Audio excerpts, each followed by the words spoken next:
జగిత్యాల జిల్లా మలియాల మండలం వ్యాప్తంగా మొహరాన్ని ఘనంగా నిర్వహించుకుంటున్నారు. పులి వేషధారణలతో గ్రామాల్లో సందడి చేస్తున్నారు. పీరీలను నిలిపి ప్రత్యేక ప్రార్థనలు చేస్తున్నారు. ఈ కార్యక్రమంలో ముస్లింలతో పాటు హిందువులు పెద్ద ఎత్తున పాల్గొని మత సామరస్యానికి ప్రతీకలుగా నిలుస్తున్నారు. తమ తాతల కాలం నాటి నుంచి మాల్యాలలో మొహరాన్ని ఘనంగా నిర్వహించుకుంటున్నామన్నారు గ్రామస్తులు. మొక్కులో భాగంగా పులి వేషధారణలతో ప్రత్యేక ప్రార్థనలు నిర్వహిస్తున్నామన్నారు.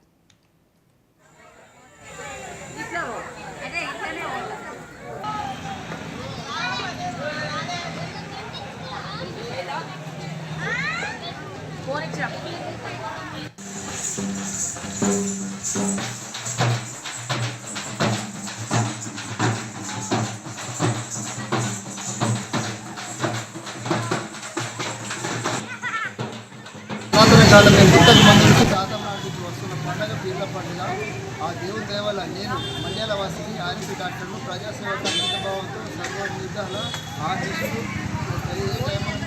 చేస్తూ దేవుని నమ్ముకున్న వాళ్ళకు కూడా దేవుని ఆదరించి ఆయన చల్లగా దీవించి అంతే ఆయురారోగ్యం చూస్తూ అదే నమ్మకంగా ఈ పీర్ల పండుగను తరతరాల నుంచి వస్తున్నారని నమ్ముతూ వారికి దేవుని పూజిస్తున్నారు. వివిధ వేషాధారాల్లో పెద్దపిల్లలు కావచ్చు, వేషధారాలు అన్ని రకరకాల వేషధారాలతో వివిధ ప్రజలను ఎంతో సంతోషపడుతూ పురాతన కాలం మేము గుట్టకు మంది నుంచి తాతల నాటి వస్తున్న పండుగ పీర్ల పండుగ. ఆ దేవుని దేవల నేను మండ్యాల వాసిని ఆర్ఎంపీ డాక్టర్లు ప్రజాసేవకు అంకితభావంతో సర్వ నిర్ధారణ ఆదేశాలు